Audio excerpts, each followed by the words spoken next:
It's actually kind of cold up in this piece. There we go. There we go. Hey, my name is John, and I'm here to talk to you about what up, boys?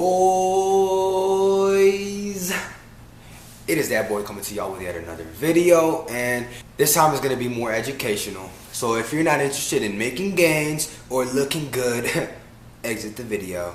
In this video, boys, I will be answering 10 frequently asked questions that beginners have. And of course, you guys have a billion questions, but I'm not about to make a billion-minute video. No. So without further ado, vocals. Grab your naked juice, boys. Sit back and enjoy this video. Cheers. Question number 1. How do I get started on getting a great physique? Very broad question, my friend. Well, see, the thing is, different people have different goals. And if your goal is to lose weight, then you might want to consider a caloric deficit, which is basically a concept where you burn more calories than you consume.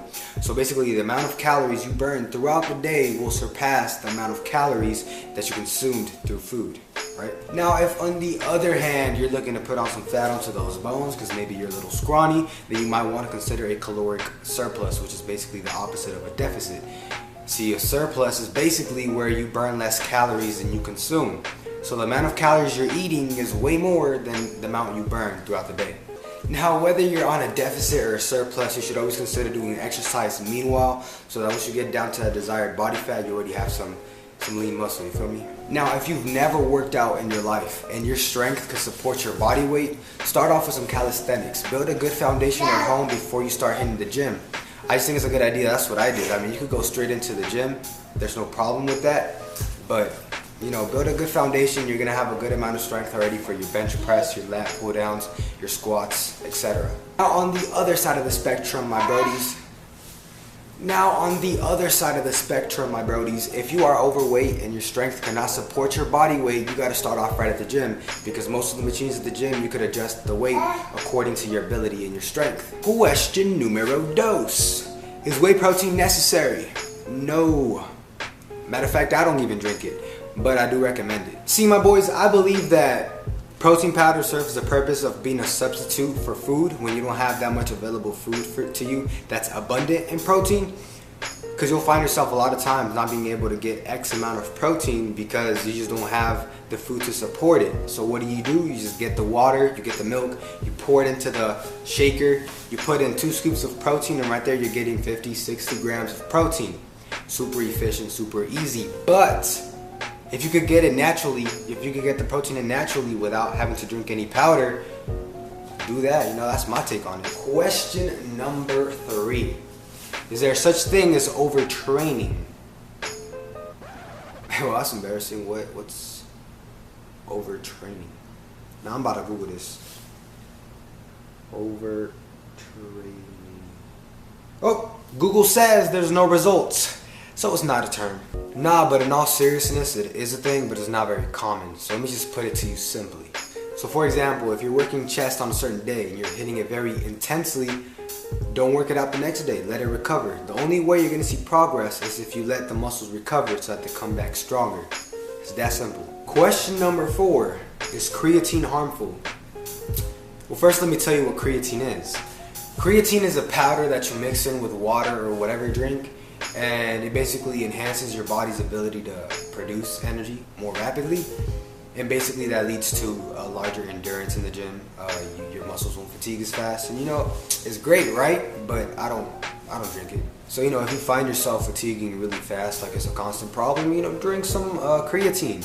If you find yourself low on energy and you're just always like a little dizzy or something, drink some creatine. It's gonna solve the problem. But if you don't have any of those problems, don't drink it. You don't need it. Question number 5. Is there a 60-minute window for protein after your workout? Absolutely not. That is ridiculous. That is about the worst myths of all myths in the world of myths. Like seriously, let's be real. How ridiculous does it sound that the only time protein will be effective will be within those 60 minutes after your workout? Like, who invented this idea? Like, why? Why would you? Like, you know, sleeping is the time of recovery for your muscles. So as long as you get that protein in before you go to sleep, you're solid, you know? You dig what I'm saying, playa? Question number 6. why am I not seeing any muscle growth? Buddy, listen. There could be one of two reasons why you're not seeing any results. Number one, you're not changing it up. You've been doing the same workout for that certain muscle for so long that it's no longer challenged. It doesn't grow because you're doing the same thing and it's used to it. So change it up, you know, do some supersets. Do a lot of volume one day, and the next time you hit that muscle, do less volume and go a little heavier and have like a 6 to 8 rep scheme, you know? Stuff like that. Change it up. Maybe throw in a new exercise for that workout routine. It's like, look, this is how your muscles think. So you hit them with something new, right? And they're gonna be like, wow, this is intense. I've never tried this before. So then it's gonna get sore, and then it's gonna repair, come back stronger, thinking that the next time it runs into that exact same workout, they're gonna be able to handle it. But that's when you change it up. It's just that vicious cycle of just challenging your muscles, and that's the key to growth. I gave you the key to growth. You're welcome. And of course, my brothers, the only logical reason why there might not be any muscle growth is because of nutrition. You gotta get that sufficient amount of protein. I believe that muscle growth is divided into 50% workout, 40% nutrition, and 10% rest. So just get that protein in, bro, and you'll be solid. Question number 7. Squatting hurts my upper back. Is squatting necessary for big quads, or can I just use leg machines like leg press, yada yada yada, etc.? Squatting is something you adapt to. You can't just go right into it and expect it not to have a discomfort on your back. You'll get used to it the more you do it. Now, it should not play a factor on whether you should squat or not. The only factor that will dictate whether you squat or not is if you have an injury, lower back or whatever. But if you don't, bro, get used to it, and squatting will be your best friend. Seriously. Leg presses, you know, they'll give you some alright quads, you feel me? But if you really want them big old quads, the nice old full quads, you gotta squat. You got to squat. Question number 8. How do I get those last pair of abs at the bottom of the abdomen? One key factor here, boys, is genetics. Some people can't have those 2 lower abs because they could only have a 4-pack. But if you could have a 6-pack, then it's all about how low your body fat is and your lower ab workouts. You got to develop that lower ab portion. But then you also have to have a low body fat so that it shows. So yeah. Question number 9. How do I get thicker V-lines? The sexy Adonis belt. The sex lines. Now see, there's a lot of people that already got them like super nice without having to even work them out. And those people are blessed, because I had to gain V-lines myself. I really had to work for it really hard because I don't have it naturally. First off, what you got to do is you got to develop some nice obliques to give you that side hip oblique cut. And then you also got to work your transverse abdominis, which will push out that lower portion of your abs. And yeah, your V-lines will be showing in no time.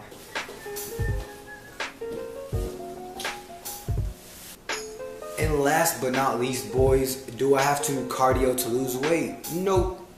Absolutely not. Listen here, my boys. The only reason you should do cardio is if you enjoy it. You could lose 100 pounds off of just eating right. If you don't enjoy it, don't do it. Cardiovascular exercise is not mandatory at all. Just make sure your nutrition is on point and you'll be solid. So yeah, guys, those were the 10 questions. That's going to conclude this video. Whoa! I didn't mean to slip the phone on the camera like that, but since you guys already looked at my lock screen, this is me chilling with Nikki Blackheader at the Mr. Olympia Expo. Truly an accident. Didn't mean to, but I'm sorry. So yeah, you know, hope you guys liked the video. I'll be posting a new video next week. And yeah, like the video, comment, and subscribe. Hey,